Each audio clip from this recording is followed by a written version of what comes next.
নমস্কাৰ বন্ধু-বান্ধৱীসকল, tech college আপডেটৰ অন্য এটা ভিডিঅ'ৰ মাজলৈ সকলোকে স্বাগতম জনাইছোঁ।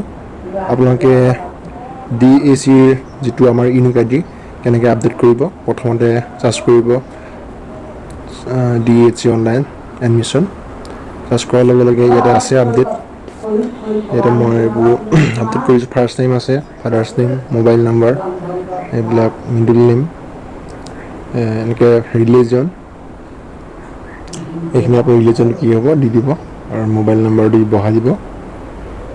এইটো মই পাৰ্চনেল যিটো ইনফৰ্মেশ্যন সেইটো মই ইয়াত আপডেট কৰি লৈছোঁ। আপোনালোকৰ নিজৰ যিটো আপডেট এক্সামৰ এডমিশ্যনৰ আপডেট হওক বা পাৰ্চনেল ইনফৰ্মেশ্যন, বেংক আপডেট, এইবিলাক আপডেট কৰি ল'ব নিজৰ আপডেটটো। গুগল বা ক্ৰম ব্ৰাউজাৰত আপোনালোকে চাৰ্চ কৰিব DH অনলাইন এডমিশ্যন। চাৰ্চ কৰাৰ লগে লগে এনেকৈ আপোনালোকৰ সন্মুখত নিজৰ যিটো আপোনালোকৰ ইউনিক আইডি আৰু পাছপোৰ্ট বহাই আপডেট কৰি ল'ব পাৰিব।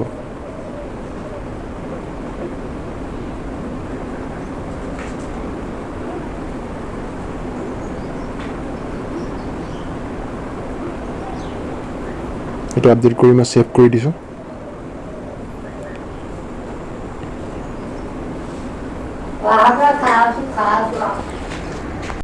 এইটোৱে আছিল ইউনিক আইডি আপডেট কৰা ভিডিঅ'টো। ভাল পালে নিশ্চয় লাইক কৰিব আৰু আমাৰ চেনেলটো ছাবস্ক্ৰাইব কৰিব। ধন্যবাদ। জয় অসম, বন্দে মাতৰম।